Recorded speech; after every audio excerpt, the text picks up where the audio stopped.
Down, 1 to go, and 29 days left before voters decide this race once and for all. The second showdown wasn't pretty. It didn't start out with a handshake, but somehow it ended up with one.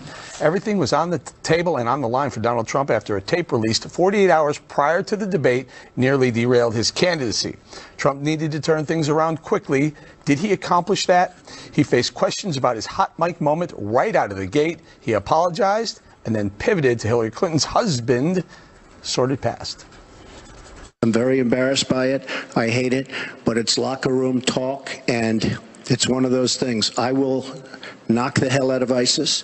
We're going to defeat ISIS. ISIS happened a number of years ago in a vacuum that was left because of bad judgment. And I will tell you, I will take care of ISIS. What we all saw and heard on Friday was Donald talking about women. What he thinks about women, what he does to women, and he has said that the video doesn't represent who he is, but I think it's clear to anyone who heard it that it represents exactly who he is. If you look at Bill Clinton, far worse, minor words, and his was action. When I hear something like that, I am reminded of what my friend Michelle Obama advised us all. When they go low, you go high. All right, Juan, do you think good response by Donald Trump, good apology, and then good response by Hillary? Your thoughts? Well, I mean, to me, the big news out of yesterday is Donald Trump lives to fight another day. I mean, Donald Trump, I thought going in, and, you know, I hold him to a very low bar, but it seems to me he got over the low bar, right? Okay. Did he, though, move the bar in terms of the election? No. I don't think he had much success in responding to the issue of the video. What he did have success in doing was putting on what looked to me like World Wrestling Association spectacular show. Megyn Kelly said at the start of the post game last night, she said it was one of the low points, she thought, just dispiriting, depressing for Americans to have to see such a spectacle. Well, that's what I experienced. I just thought it was like, wow, this is what we've come to. Can I point out two fun things that happened? Okay. Because, boy, Juan just brought us all down. I know. All right.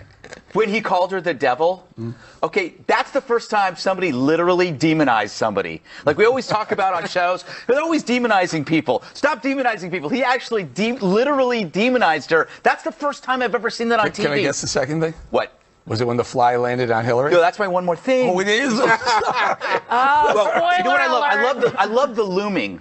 When she's talking and Donald was behind her, it was like they were in line at the bank and he's in a rush. He's like, he's in get your card out get your card out, and she's talking. Fill out the deposit slip. Exactly. Lady. She's like asking for a complimentary pen, and he's like, "Going, I gotta go." And it was just very funny. I think it was like bullying. No, I don't think he. I think he was just he's like a teenage boy. He doesn't know what to do when he's not doing anything. No, I thought it was like he was. How would you say that? Like prowling the set and making it very clear he was the dominant male. I think he was making himself feel comfortable, which he needs to do something because everyone was like, you know, saying this is a disaster, he should drop out, all of that. To tell you the truth, I mean, I thoroughly enjoyed the debate, but I like this. I like politics. I like watching debates. I think that he had a huge hurdle to overcome, and I think he exceeded and outperformed expectations, and he was very measured in the first debate. He got after it in this debate, which is not easy to do when you've had that kind of tape and that kind of private moment out with the things that he said. I'm sure his wife, everybody else was not happy with him. He was losing some support, and, you know, he came up and he smashed it. You got to give credit where credit is due. I don't think you're ever going to say anything positive. No, I He came close. I did Came close. He almost. Said in Juan's world, that was positive. No, moved the bar. I have a very low bar, and somehow Trump made it over the low bar. I think that's snail. what Like a snail. overall view. Well, did this work out? I think that she won the first half hour, he won the second half hour, and the third half hour was a draw. I also feel like both of them, once again, were trying to win their primary again. So, like, they solidified their bases, and he needed to, right? So in terms of what Juan is saying, like, did that give some Republicans hope? I do think he threw away any pretense of civility because he said, like, I'm just going to throw it all out there. What did I say last night? I didn't even know if it was right. I wish you guys would have been with me. I was here alone in the studio last night. Like, it was weird. There was nobody else here, and it was about 11 o'clock, and I wanted to use something, a poker reference, I think, or a gambling one, but you put it all on red. All in. And let it ride? Do you say let it ride? That's roulette. I said that. I wasn't sure if it was correct. But that was one of the things he wanted to do. So he really needed to change the subject, change the headline. And he succeeded in doing that for about 4 hours. And then this morning, we actually have Republican National Committee officials. We have a United States Senator who is actually, now they're trying to explain what sexual assault is or is not, and this has been dominating their headlines all day, plus there's lots more to come in this show. So I think that, sure, he had a much better debate than the first one, but does it change anything for the trajectory of the race? Probably not. All right, let's move on to this next heated exchange. It was Hillary Clinton's turn to have her feet held to the fire. Here's how she tried to explain her now infamous deplorables insult. Within hours, I said that I was sorry about the way I talked about that, because my argument is not with his supporters, it's with him and with the hateful and divisive campaign that he has run. We have a divided nation because people like her, and believe me, she has tremendous hate in her heart. And when she said deplorables, she meant it. And when she said irredeemable, they're irredeemable. You didn't mention that. But when she said they're irredeemable, to me, that might have been even worse. All right, little boxing reference, Dana. Gloves came off last night. Oh, I know that one.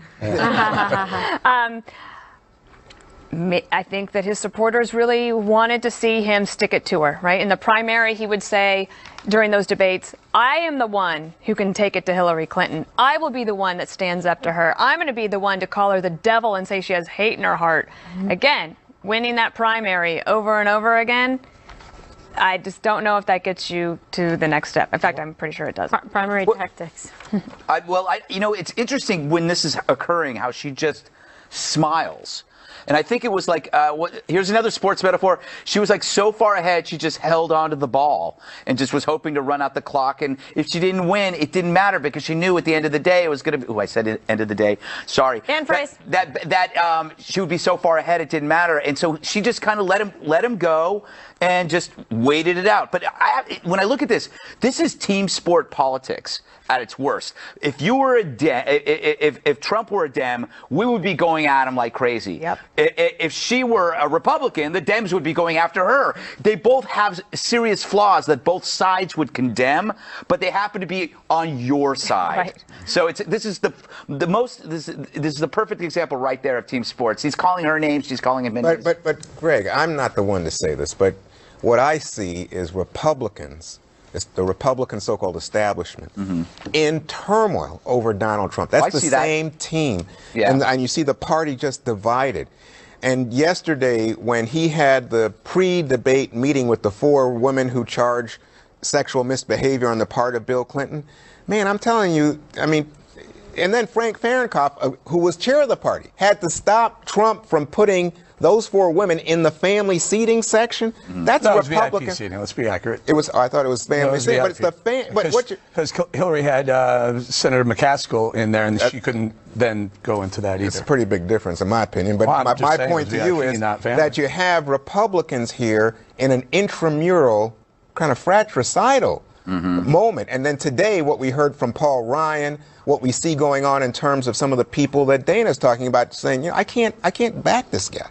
Well, you know, Bill O'Reilly said it this morning. He said this is a lot of Republicans who stick their, wet their finger and stick it and figure out which direction the wind is blowing, and they'll either be behind him if it's blowing in his direction and fall out. I don't think that's the case, Eric. That's really, I think that's wrong. There are a lot of people that are sticking to principles, that were ideological conservatives who sat there and said this guy was not for us, and because they're not fair weather friends. Kasich, he never went there. There's a lot of people that didn't go there. Those are people who never got in line. Yeah. We're talking about the people who were in line. But you were one of the people that were telling him, get behind, you better get in line now. You better get in line now. They're leaving. I honestly think that that if you want a GOP in the White House, you're going to have to get behind them. You're going to have to. The abortion is going to come to the Supreme Court level in the next 4 or 8 years.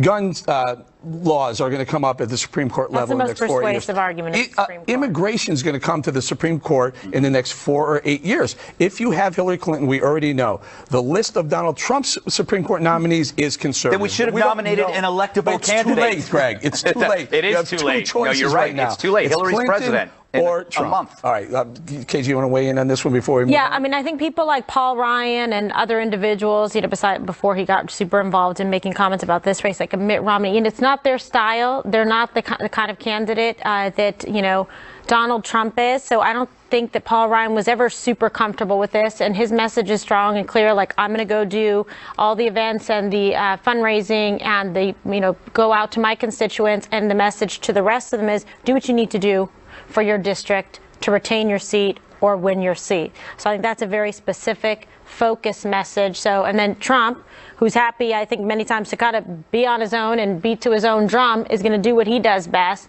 So to me, last night was no surprise. Like, they were hitting him hard. Obviously, those are Clinton supporters leaking the stuff on, maybe more to come, et cetera, et cetera. So this is not shocking to anybody. I never expected he wasn't going to go out there last night and try to, crush it and punch back hard, because he was criticized widely for not doing so. And what Dana makes the point, I think, is important, that this is what his supporters want, the people out there. And there's also been people waiting for someone to come and hit hard on the Clintons and talk about this stuff that are in his group. They were like, aha, that's what we were waiting for. So that group is always going to be all in on him, no matter what other tapes or anything else comes out. I think that is they're glued into him, not even just baked in. You know what the problem is for me, is that the criticism of Hillary is so valid. The fact that a feminist smeared victims of sexual assault is unbelievable, that her side doesn't hold her feet to the fire about what she did to those women. The problem also is Trump isn't the right messenger for that, because he called Bill's accusers terrible. He called them unattractive. He called Paula Jones a loser. And so now we're supposed to say, good job, now that you're running for president. No one says say good job. Or a lot of people, no one at this table has said good job about some of the things that he said. What I'm saying, and maybe other people, what I'm saying is not good job. Not as conservative as you'd want. But the alternative right now is definitely what we don't want, or what I would not want for the country, my son and my family. I would argue that if the key is to hold on to the House and the Senate at this point, because I don't see Trump winning. A compromised, damaged Hillary Clinton, which she is, you can control. Well, fair enough. One more. This topic was blowing up my Twitter feed last night. The debate moderators were working against the Republican nominee? ? Donald Trump thought so. She campaigned where the primary part of her campaign. I want to get to audience questions and online questions. So she's allowed to do that, but I'm not allowed to respond. You're going to get to respond right now. That sounds fair. Hillary Clinton wants to allow. And why did it morph into that? No, answer the question. Do you still believe? You I do. interrupt me all the time. Why don't you interrupt her? I'd like to know, Anderson, why aren't you bringing up the emails? I'd like to know. Why aren't you getting brought up the emails? No, it hasn't. It hasn't. And it hasn't been finished at all. Ken Carpowitz sends a question. It's nice to 1-on-3. At some point, it was literally, for me, like the moderators were debating Trump and Hillary Clinton. There's great points. I was kind of sitting back with a smile. But thankfully, that's not going to happen at the next debate on the 19th, because that moderator is fair and balanced. Fox News Sunday anchor Chris Wallace. We'll bring it around. Oh, we should have him join us as a guest. KG, one of the things that you pointed out to me this morning was this red line comment that Hillary said she wasn't Secretary of State when the red line was drawn. Mm-hmm. But she wasn't she? Yeah, a little bit of confusion there. I don't know, a fog of war situation. Like, was I? Wasn't I? So people seized on it. But there were so many moving parts last night, so much going on, that it's like after you go through and you can analyze it and then figure out what exactly was said, what mistakes were made, what fact check points, because it was kind of super packed in, chock full of nuts. Now, where was the fact check on that one? There was plenty of fact checking Trump on some of the things he was saying. There's lots of fact checking on that, but I mean, the question was, when exactly did the president make this commitment, or when did the Congress? Well, okay, 2012. But you know what? It doesn't. He drew the line in 2012 as she was Secretary of State. No, but I think the fact checkers last night were all about Pence, because Trump threw Pence under the bus on the Syria question, right? That's a hard. No, but I'm just saying it's the same issue, but I think it's very different when you can see something in explicit terms. I mean, he even said, I think Trump even said that he thought Putin and Iran were about defeating ISIS. And I'm like, what? Can I bring Dan in here? Mitt Romney didn't push back on Candy Crowley when she made that comment about Benghazi. Donald Trump really didn't push back on her when she said, I wasn't there at the time of the red line. Well, I think that I actually think that the timing just in a debate like that in a live format, it might just have been confusing at the time. We know that she was there at the time because she writes about it in her book and about how she had actually said that her position was to go ahead and bomb Assad's base and the airplane so that he could not do the things that he ended up doing, and she was willing to look at arming the rebels. So she actually writes that in her book. She is not successful and persuasive. Neither was Panetta or Gates or the rest of the national security team, because Obama and Biden decided to go their own way. And then that's when Kerry took over. So I think Trump was right not to try to touch that in terms of a timing perspective, because it was right on the line. You know what the other thing, not the moderators, but the idea of the undecided. I really didn't see a lot of undecided people there. I mean, do you believe a person is undecided when they bring up Islamophobia to Donald Trump? Do you really think that person's on the fence for Donald? I don't think so. I think there was a little bit of hand picking going on there. All right, we're going to leave it right there because we went a little long in the A block. A ton to get to in this hour next. I think it's a first in the history of presidential debates as one nominee threatens to lock the other one up. Stick around for that. Because you know I'm all about that bass. It was the line to make up for lost time. You know, it's just awfully good that someone with the temperament of Donald Trump is not in charge of the law in our country. Because you'd be in jail. Secretary Clinton. Now, I would normally say drop the mic, but I banned that phrase. I'm so tired of that phrase, but that was pretty awesome. So after going soft on the emails in the first debate, Trump dropped the hammer, knowing that the folks who chant lock her up, they needed a pick-me-up. Will it appeal to anyone else? Is it too late? Who knows? A new NBC Wall Street Journal poll has Trump down 52 to 38% to Clinton in a two-way race. Still, that moment is destined to be played every 4 years, along with You're No JFK and Here You Go Again. It's the political equivalent of a pie in the face. He also said that if he was elected, he'd do this. If I win, I am going to instruct my Attorney General to get a special prosecutor to look into your situation, because there has never been so many lies, so much deception. There has never been anything like it.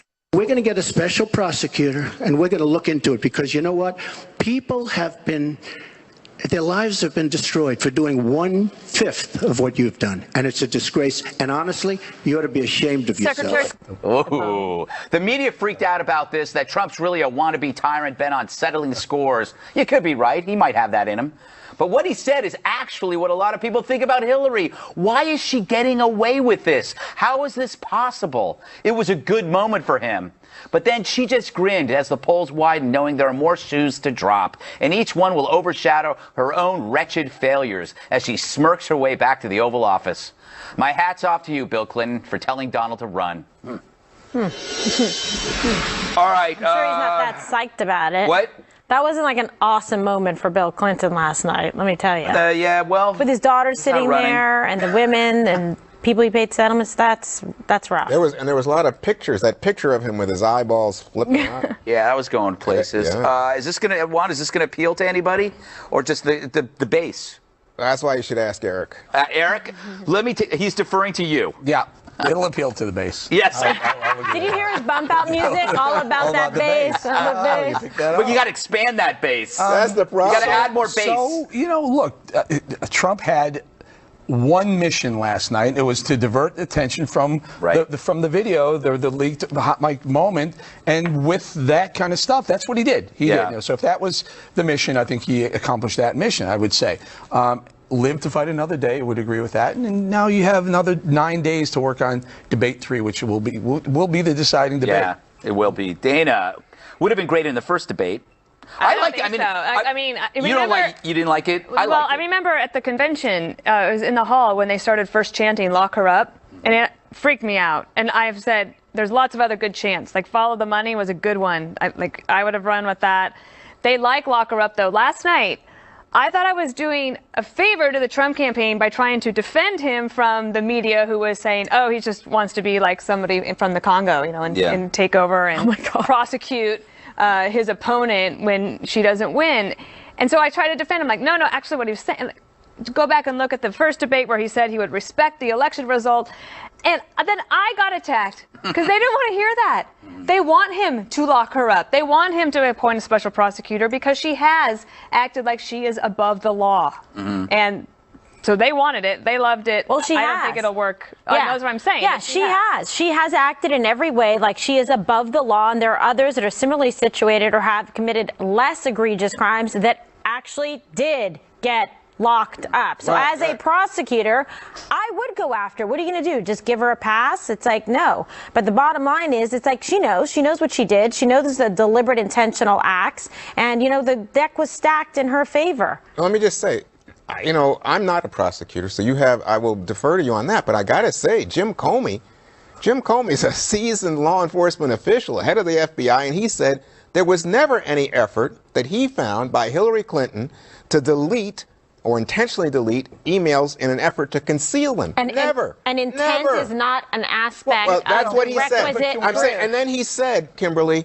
you know what? There is no prosecutor, none, who would go after this woman. But guess what? That's also not true. Well, that's why don't you talk I'm just to telling McCasey, you. Why don't you talk to Trey Gowdy? And why don't you talk to Giuliani? And why don't you talk to Chris Christie? You remember and why that don't you talk to he Kimberly went before Guilfoyle? Congress? Yeah. And he said to Trey Gowdy, you should be proud of this FBI. Once you get off of this political thing and look at it, you will come to the same conclusion. I'm just telling you. I don't think Trey Gowdy's the being 33,000 political emails that aren't available, we're now finding out as recently as today that some of these Podesta emails may implicate the campaign as coordinating with a super PAC, which is, as you know, against FEC. It would be illegal. So as time goes, we're finding out more and more. Wait, we're talking about the emails and lock her up. And you just shifted the topic. Okay. But I'm just saying overall. We're finding out more things as we go. 2,000 emails today. You know what? I got to go, you guys. His crew wants Braveheart drawn quartered. It's not. But before you go, civilized. tell me about the sniffling, because I know that there's more people talking about the sniffling. I don't know. It's interesting. Seasonal. They didn't have the same mic from before. I don't know. I'm not a sniffing scientist. Yeah, I think it was the mic. I think it's his mic. They're the mic smells great. All right, at one point last night, no, it smells so good, you just go. Aromatherapy. Maybe Vicks was on it. Yeah, there you go. All right, Hillary tried to blame one of her lies on our most honest former president. That didn't go well for her. Next. Honest, dude. When I arrive, you can hear the whisk wheel. Another unpleasant day for the Clinton campaign. WikiLeaks released 2,000 more emails from the hacked account of campaign chair John Podesta. Batch 1 included excerpts from Hillary's speeches to Wall Street. The secretary once said you need both a public and a private position on issues. She was questioned about it last night, and this was how she explained that embarrassment. That was something I said about Abraham Lincoln. After having seen the wonderful Steven Spielberg movie called Lincoln. President Lincoln was trying to convince some people. He used some arguments. Convincing other people, he used other arguments. That was a great, I thought, a great display of presidential leadership. She lied. Now she's blaming the lie on the late, great Abraham Lincoln. Honest Abe never lied. That's the good thing. That's the big difference between Abraham Lincoln and you.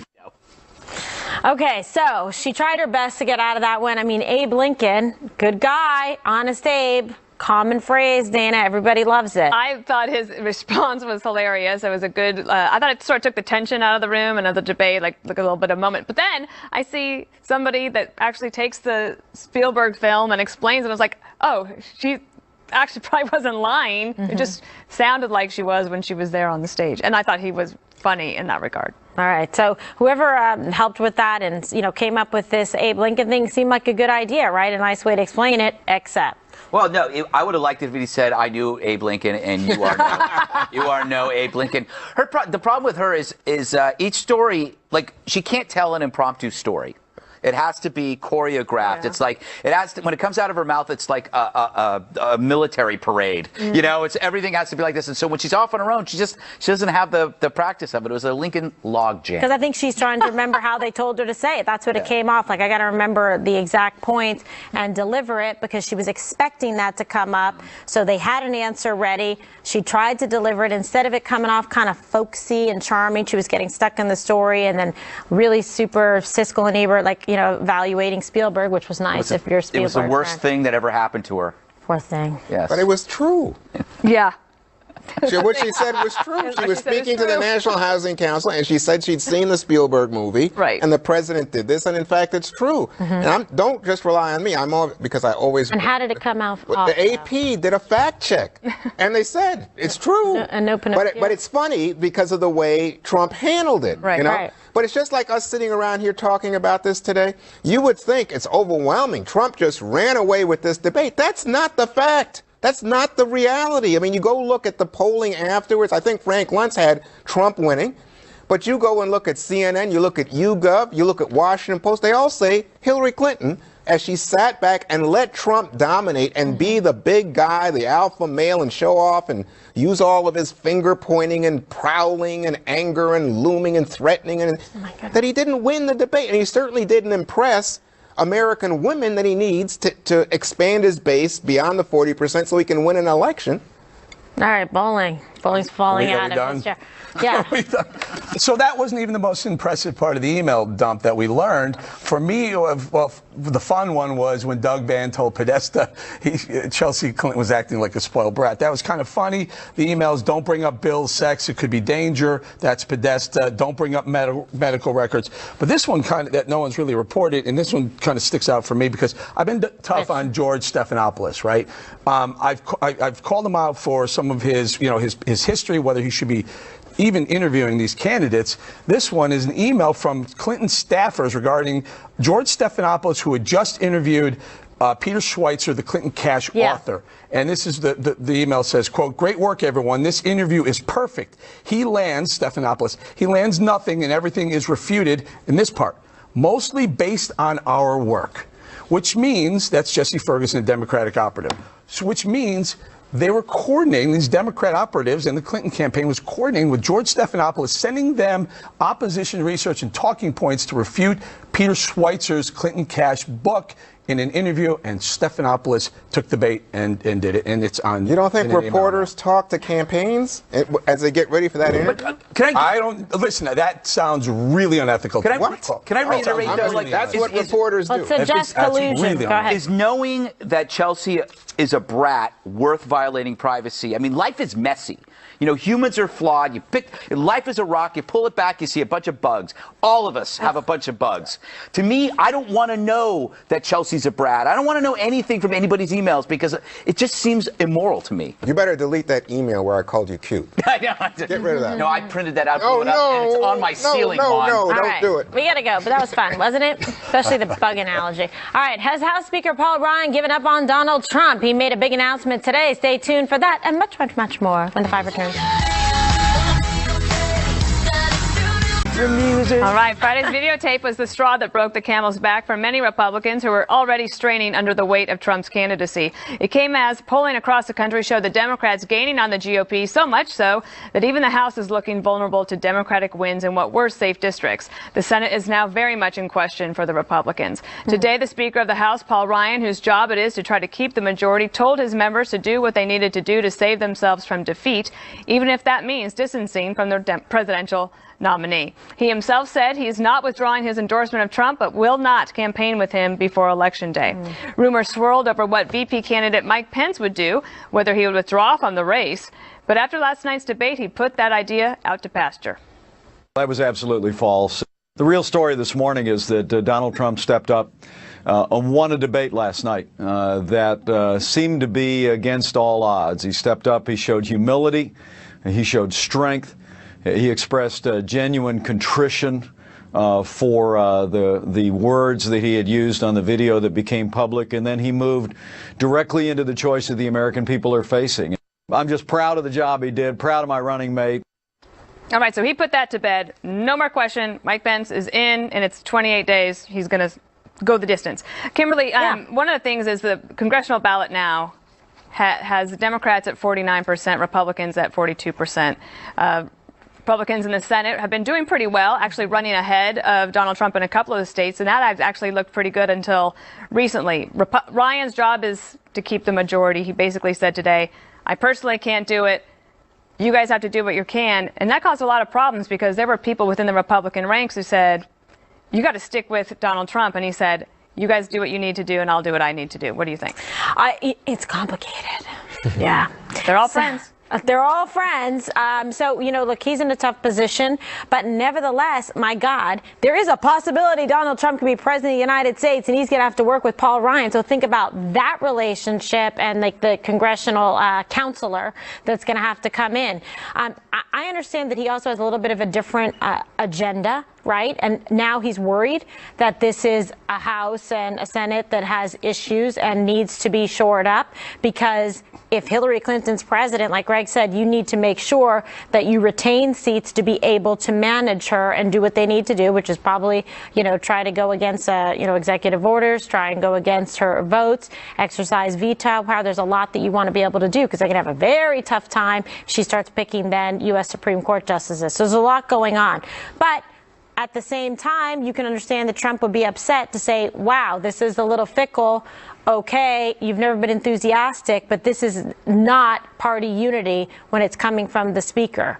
I don't know. And the RNC over the weekend had halted some victory projects, but apparently Reince Priebus has said publicly, and maybe to you also earlier today, that they're all in. They're going to be spending the money and trying to do what they can. Yeah, so the reporting over the weekend was that Kellyanne Conway, campaign manager, was reluctant to continue. She refuted that this morning on Fox and Friends. Mike Pence refuted the fact that someone said that he was having reluctance as well. And then Reince Priebus, there was the rumors that the RNC was going to divert some money, RNC money, from the presidential campaign to the down ballot stuff. I spoke to Priebus. He said, no, we're all in.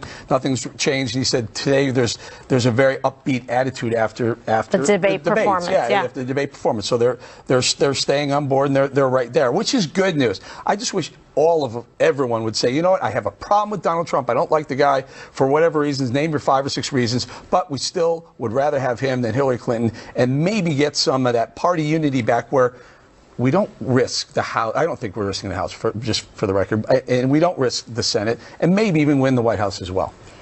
Donald Trump has said he doesn't care about the down ballot. He's not worried about it. So I kind of find this unity plea a little bit, precious after this last year where we tore apart the Republican Party, went after experienced candidates because they were, quote, establishment. I think the conference call wasn't about last week. It's about or last weekend. It's about what's going to happen next. What happens? When's the other shoe going to drop? The campaign right now is like a car driving on the freeway and they're running on empty and they're not sure what exit to get off of, but they know they're going to be getting off. Loyalty is overrated. It excuses behavior at work, in politics, in love. It excuses bad behavior. Sometimes you got to take your principles. This is a shotgun marriage, and they're running out of bullets. But the other girl.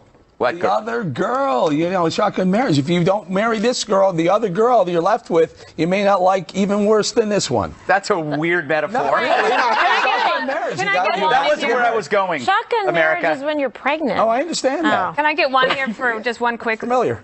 Oh my God. Oh. All right. I just want to get one in for one point, if that's possible.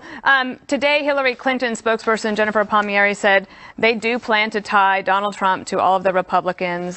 Basically, if you want to burn down the Republican Party, if you were in from whatever side of the Republican Party you were, you want to burn it down, it's actually Hillary Clinton that said she's holding the match and she's ready to strike and it. the Democratic candidates are running ads that tie them to Donald Trump. Look at New Hampshire. Yep. Kelly Ayotte having said, oh yeah, someone my children could look up to. Boy, that ad's all over New Hampshire now.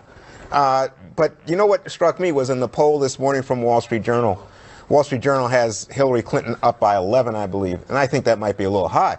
But the key here was lower and lower rates of Republicans who are willing now to stand with Donald Trump after the video on Friday. I think that's a real troubling sign for the Trump Let's see now after this debate, the numbers, and then after the Vegas debate. Vegas, baby. Yeah. I've never heard that before. We're going to be there. Let me tell you. All right, there were many awkward moments at last night's debate from the beginning right until the very end. Would either of you name one positive thing that you respect in one another? All right, one nice thing and then one more thing coming up.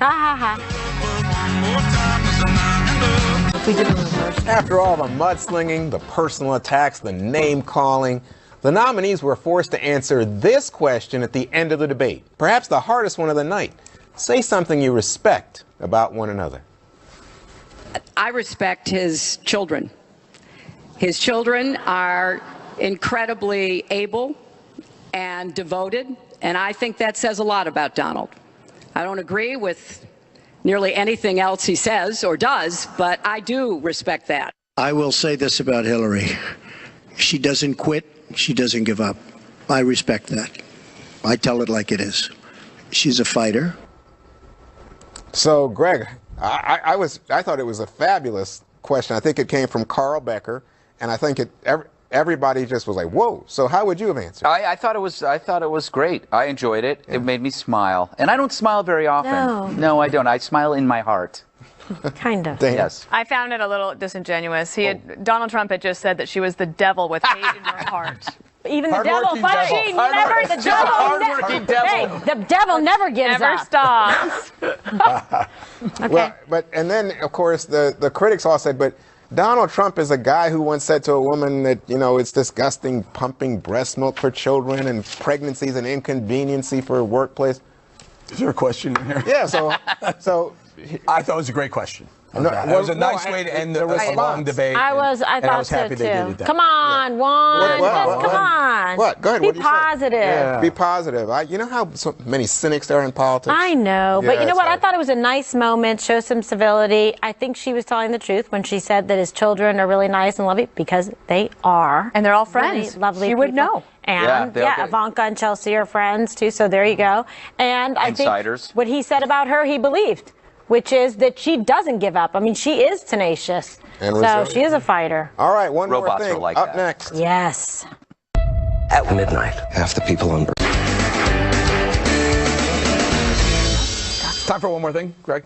All right, my second favorite moment of the debate, you might have noticed this. A little visitor came over to Hillary. It appears to look like it might be a fly, but I had a discussion with Alex Jones earlier, and he has told me that this is actually a drone that was sent in by the DNC to whisper her talking points in order to beat Donald Trump. Like Honest Abe? Yep, and I agree completely. You know what I tweeted? What? That fly is being more fair and balanced than the moderators. Because he landed on Trump, too, for the record. Did he? Yeah, he did. He landed on Trump, too. Okay, so let's do this first. Take a listen to what Hillary Clinton said about oil independence first. We are now, for the first time ever, energy independent. We are not dependent upon the Middle East, but the Middle East still controls a lot of the prices. So the price of oil has been way down, and that has had a damaging effect on a lot of the oil companies, right? We are, however, producing a lot of natural gas. I do. All right, very quickly. We are not energy independent. We love to be. We are not, though. We use 19.4 million barrels per day equivalents. We import 9.4 million barrels. We send out 4.7. That leaves a net import of 4.7 million barrels per day, or where's my number? 1.7 billion barrels per year. That's $85.8 billion that we still send overseas, everywhere else, buying oil. We're not independent yet, so that fact check could have happened, but didn't. Okay, who's next? Dan. I'm next. Okay, so I didn't get to see 60 Minutes last night, but I caught up on it this morning because I thought this was interesting. Supreme Court Justice Ruth Bader Ginsburg weighed in on the national anthem protests by the likes of 49ers Kaepernick. This is what he said. I think it's really dumb of them. Would I arrest them for doing it? No. I think it's dumb and disrespectful. If they want to be stupid, there's no law that should be prevented. If they want to be arrogant, there's no law that prevents them from that. I think that's an admonishment. Justice Ginsburg told them, stop it. Okay, KG, you're up. All right, and other highly relevant news. Do I have an Nexio for this? Kimberly's food court. No? Is it out of the budget? Kimberly's food court. There you go. Wow, so weird. Love it. Okay. So this was in the Wall Street Journal. Highly recommend that paper. And this is a memo that was obtained from McDonald's. You're probably not going to be too surprised like this. Just how a lot of people aren't drinking sodas anymore. The millennials. Millennials are not taking a bite out of the Big Mac and fast foods. They prefer instead gourmet meals. I mean, who doesn't? Like Shake Shack. You probably love that. I think that's the way to a man's heart. Yeah, that's what they're doing. They're attending to lean in that way. What was the number? It was 1 in 5 millennials have only experienced this. So I'm going to tell them what it's like. Okay, Juan, while she does that, one more thing. Well, I just want to take a minute and say after all the politics of the week and the last week, that we here at the 5 are thinking of and praying for people who've been affected by Hurricane Matthew. There have been more than 21 confirmed deaths due to the storm and subsequent damage and flooding, thousands still without power. So a big thank you from the 5 to all the responders that have been volunteering around the clock. Thank you to those